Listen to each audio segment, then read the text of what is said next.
So, the Tecno Spark 40 Pro Plus. This is a phone that honestly caught a lot of people off guard, myself included. If you've been following Tecno's lineup for any amount of time, you know exactly where the Spark series sits. It is their budget line, second from the bottom of their entire portfolio. These aren't phones you typically get excited about. They exist to hit a price point, and that's about it. But then, the Spark 40 series dropped, and specifically this, the Spark 40 Pro Plus, and something felt different. On paper, at least, the specs looked good, which is usually not what you'd say about a phone in this tier. It had features and hardware that you'd normally expect to see pushed up a category or two in pricing. So today we're putting it to the test, breaking down what Tecno got right, what it might hold back, and ultimately, whether this $170 phone is actually worth your money.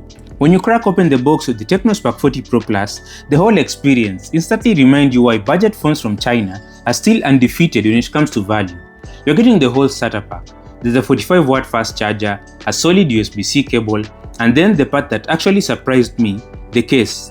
It is this clean white case with a design that feels way more intentional than the usual flimsy silicone ones that turn yellow after a few weeks into ownership.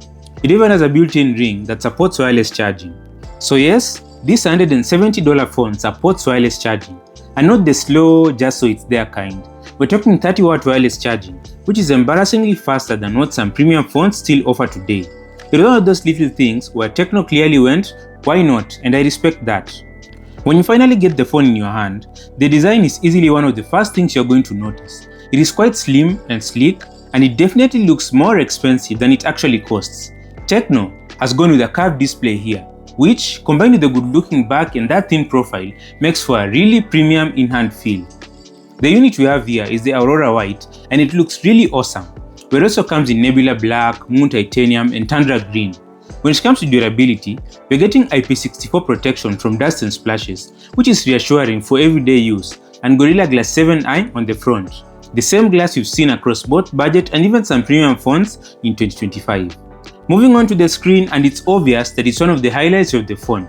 You're looking at a big 6.78-inch AMOLED panel, and it gets bright. Tecno claims 4500 nits of peak brightness. Now I couldn't measure that number scientifically, but out in direct sunlight, the display held up surprisingly well. So no more shading the phone with your hand, it's bright enough for outdoor use. Then there's the 144Hz refresh rate, which is kind of wild for a phone in this category. For context, most budget phones are still sitting at 90Hz, some at 120Hz. This goes beyond that. Now in everyday scrolling and general UI navigation, you'll never notice the difference. You're supposed to only feel it when doing something like gaming. But here's where things get confusing though. The processor in this phone, the MediaTek Helio G200, is officially spec'd to support a maximum of 120Hz refresh rate and a maximum resolution of 1080p. Yet Tecno is advertising 144Hz and a resolution of 1224 by 2720 pixels, which is higher than the standard 1080p. So either Tecno found some kind of workaround, or those numbers are pure nonsense. Still, whether it's 1080p or the higher reading, the display looks great. It is sharp, vibrant, and colorful. Nothing here feels like a downgrade in actual usage. And with the curved design wrapping slightly over the edges, the whole viewing experience feels more immersive. Watching movies hits differently, YouTube looks great, and even just scrolling through TikTok or Instagram has that smooth, almost flagship-like feel. And when it comes to cameras, the Spark 40 Pro Plus pulls a bit of a visual trick.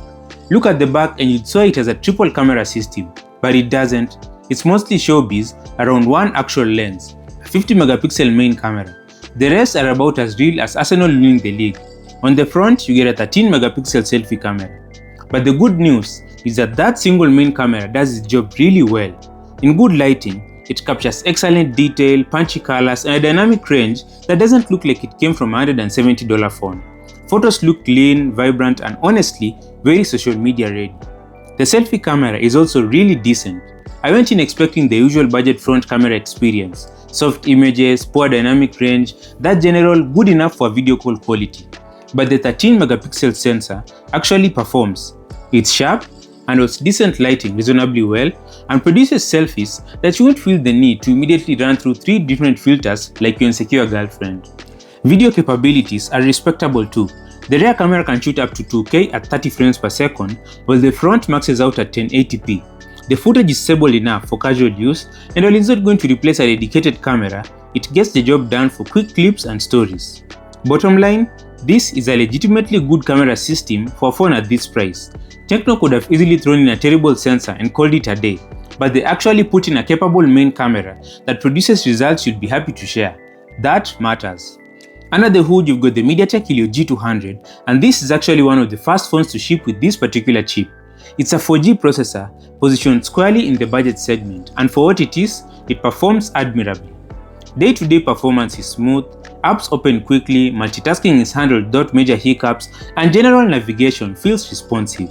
You're not getting flagship level speed here, there's no pretending otherwise, but for typical use cases like social media, web browsing, streaming, and messaging, this processor keeps up without making you wait. You're getting 8GB of RAM paired with either 128GB or 256GB of internal storage. And here's my recommendation, go for the 256GB version if you can. The price difference is minimal, we're talking maybe $10–20 more depending on your region, but you're getting double the storage. At this price point, that extra headroom for apps, photos and videos is absolutely worth it. You don't have to be managing storage 6 months down the line. Gaming, you say, will start to feel the limitations of this budget processor, but it's not a deal breaker. Something like Call of Duty Mobile, it's absolutely playable, just dial the graphics down to low or medium settings. You'll get a stable frame rate and a decent experience. You're not maxing out settings and hitting 60 FPS consistently. But for casual gaming sessions, this phone can handle it. Just set your expectations accordingly. This isn't a gaming phone, but it can game when you need it to. On the software side, the Spark 40 Pro Plus runs iOS 15 on top of Android 15, and Tecno promises 3 years of software updates, which is unusually generous for a budget device. That kind of long-term support gives the phone more mileage, and it's one of those details people often overlook. iOS itself is very customizable. You can personalize animations, tweak the always-on display, change themes, and basically mold the phone to your vibe. But the standout addition this year is Tecno AI tucked away inside the settings. This is where the phone gets way more useful than you'd expect at $170 USD. You got a suite of AI-powered tools that are actually useful in real-world scenarios. There's a call assistant that can help manage incoming calls, Ella AI, which is essentially Tecno's assistant, a translation assistant for multilingual communication, document and writing assistance for productivity. It's a comprehensive package, and unlike a lot of AI features that feel gimmicky or half-baked, most of these actually work and solve real problems. Now, in true Tecno fashion, iOS isn't perfect. There is bloatware, several pre-installed apps you probably didn't ask for, some can be uninstalled, others will stubbornly stay there. It's the usual mix, but nothing deal-breaking. Overall, the software experience is surprisingly solid. iOS feels feature-rich, customizable, and forward-looking, and combined with Android 15 and long-term updates, the Spark 40 Pro Plus holds its own as a phone that won't feel outdated anytime soon. The phone packs a 5200 mAh battery, which in the context of 2025 might sound middle of the road, especially when you consider we've seen absolute units with 7000 mAh cells launching left, right and center this year. But context matters. This phone is incredibly thin, and the fact that Tecno managed to fit in a 5200 mAh battery into a chassis this slim is impressive from an engineering standpoint.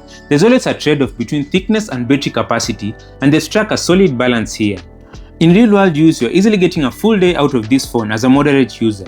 If you're the type who's constantly streaming, gaming, and pushing the display brightness to the max, you might dip into the evening hours needing a top-up. But for most people, scrolling through social media, taking photos, watching some videos, messaging throughout the day, this battery has you covered from morning to night without anxiety. When it comes to charging, things get even more interesting.